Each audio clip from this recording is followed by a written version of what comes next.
We spoke about this, but Fabrizio Romano said, breaking, Gabriel will be out until the end of the season. He requires surgery on his hamstring injury and will be out until the start of next season. So Arsenal without one of their big centre-back pairing there for the games against Real Madrid, as well as, of course, for the remaining league games. So another finger on the Premier League trophy for us.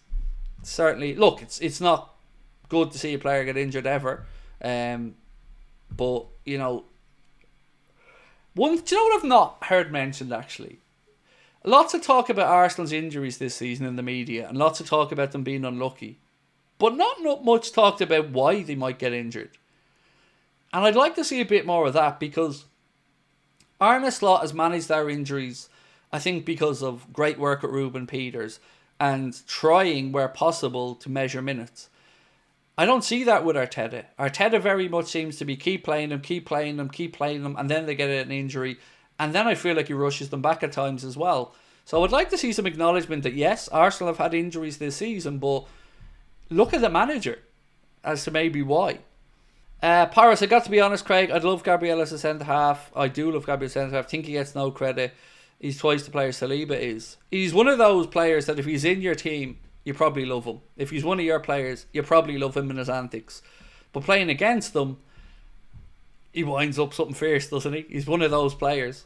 But there's no doubt he's a good defender. And, you know, he gets stuck in, gives it all for his team. Yeah, I can't disagree, man. He's a good player. Ninmoy said, saw a stat a few days ago. Unai Emery in his first season had just 1 point less at this point of the season compared to year 5. Next Pep level Lego head has. Well, if he doesn't win the trophy this year, that's one trophy in 6 years. And look, we're not counting the Community Shields because they're not real. One trophy in 6 years with 700 odd million spent. That's at any other club, questions are being asked there about Lego Head. But because he's the media darling, he seems to get away with a lot. Arsenal fans should grow a pair now and start saying, hang on a minute, this lad needs to start delivering us trophies. Jacko, how are you, bro? So, talking about injuries, I've seen Feyenoord fans speak highly about Arne and his ability to keep players injury free during this time there. I mentioned it a few times, mate, over the summer and throughout the season. They had a plus 90% of availability rate of first team players because of the work that himself and Ruben Peters and other staff have done. And it was certainly one of the things, I think, that when Richard Hughes and Edwards were looking at a potential manager to come in, that was one of the attributes that was certainly in the plus column, understandably. So when I looked into it a little bit further and I started to understand or try to understand the relationship between Ruben Peters and Arne Slot, it was one very firmly built on trust. So, you know, what I was reading and seeing back was if Ruben Peters says X player can only train at this intensity for so long, then that was done. If this player can only come on and play half an hour, then Arne listened and it was done. And I think when you have that trust based off results and based off availability, yeah, you should nurture it. And it's definitely been one in the plus column for us this year, because we haven't had catastrophic injury crises. You know, some things are unavoidable, but you never really are able to measure the ones that you don't get. How long do you reckon Arteta has left at Arsenal? I don't know. Like anything else, a manager's power at a club grows the longer they're there and the more, I guess, success they seem to have had. I think Arteta had benefited and has benefited a lot from re-establishing Arsenal back into the Champions League, and he has progressed them. There's no denying that, giving them an identity again.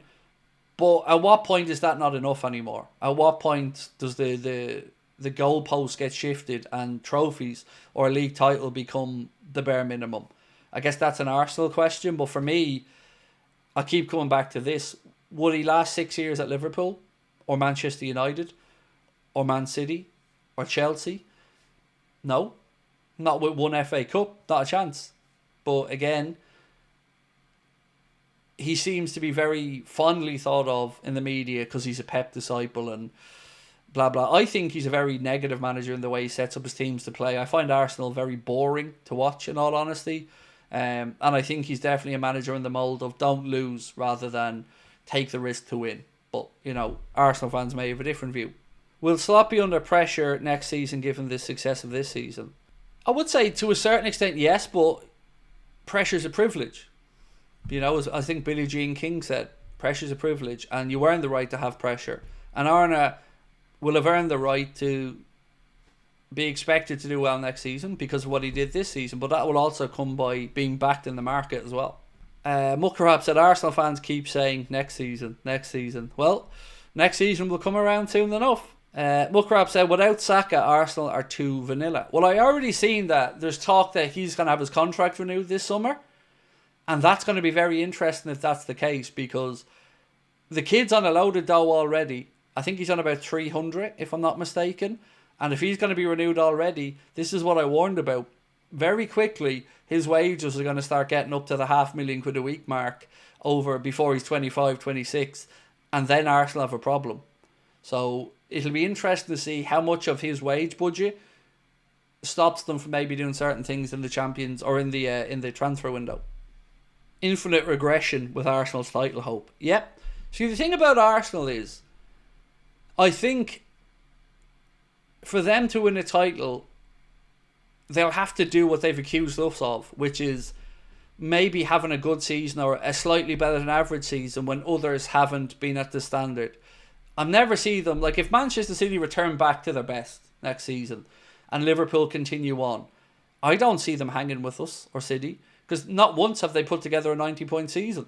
We've done multiple ones. Not once have Arsenal done a 90-point season.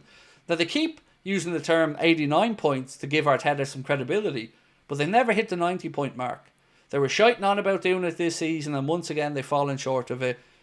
So if Arsenal want to win a Premier League, I think they've got to break the 90-point barrier at some point to do it. Saka going to be hit with a Haaland contract.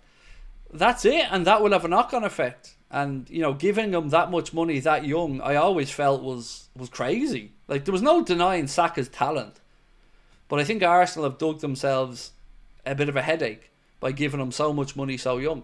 They all laughed at Haaland when he said those 4 words, well, look how the season has unfolded at Arsenal. Yep. And we have stayed humble. Arna certainly has. Gone about his business and delivering us a league title. I tell you what, though, I do feel a big sense of relief from last night's result, because if we hadn't won that game, I think the vultures would have been circling and people would have been talking about the wobble. So I'm glad we got the job done. I very much hope that we can back it up on Sunday against Fulham. And that's it then. If you beat Fulham and Everton in the 1 week, 7 games to go. Realistically, you need 3 wins. I know people will say you need the extra point, but the goal difference will be the difference maker there. And of course, we play Arsenal as well. So for me, we're 4 wins away from winning the Premier League. We've 8 games to go. And that's worst case scenario if Arsenal keep winning. So I'm a very happy fan in that regard. Jacko said the funny thing from Arteta's stint is he won the FA Cup with most of Unai Emery's squad. They spent all that money rebuilding the team in his image. I think they did Emery dirty. I think Emery's a better coach, and I think if they had have stuck with him and backed him, they would have won a bigger trophy by now. But I'm sure Aston Villa fans don't care about that because, they're in the Champions League quarter-final coming up next week, as are Arsenal. Let's see which manager goes further. Ironically, I think both are going to get knocked out, but let's wait and see. Pyro said, that's one thing that makes me happy. Our club has a well-strategized wage structure. Yeah, but there are pros and cons to that as well. I mean, we're in a situation now where that wage structure is causing us a bit of a headache because Virgil and Mo haven't been extended yet. So, yeah, pros and cons, but ultimately, I think you're right. You reward the players who prove that they can do it with success. And success should be trophies and titles. And that's when, you build these players up into the money that Mo's deservedly earned. Nimnoy said, Arsenal with Saka have backed themselves into a position where they'll have to sell him or clear up wages to buy to compete. Well, this summer, we're already seeing Arsenal being mentioned with Zubimendi, being mentioned with a striker coming in, 60, 70 million there. We're speaking about them bringing in another centre-half maybe, or another wide attacking player like Nico Williams. Weird, isn't it, that Arsenal, Partey's going to depart this summer and Arsenal board think, oh, we need to get another midfielder. That must be nice when a position leaves your club and the club go, oh, we need to fill that position. Doesn't happen a lot for us. Players depart the clubs and we go, that'd be grand. We'll be grand. Don't need to worry about that. Sure. We'll address that down the line. And then 2 years later, we still haven't addressed it. That's what we do. David said the unnamed player. Yeah, the unnamed player, 29 from Barnet area, is leaving. Yeah, and that is a situation that they have not gotten anywhere near enough stick from, for my liking. Because speaking with journalists behind the scenes, there's always mumblings about the respect they've lost for Arsenal for playing him, but nobody ever puts their balls on the line and talks about it publicly.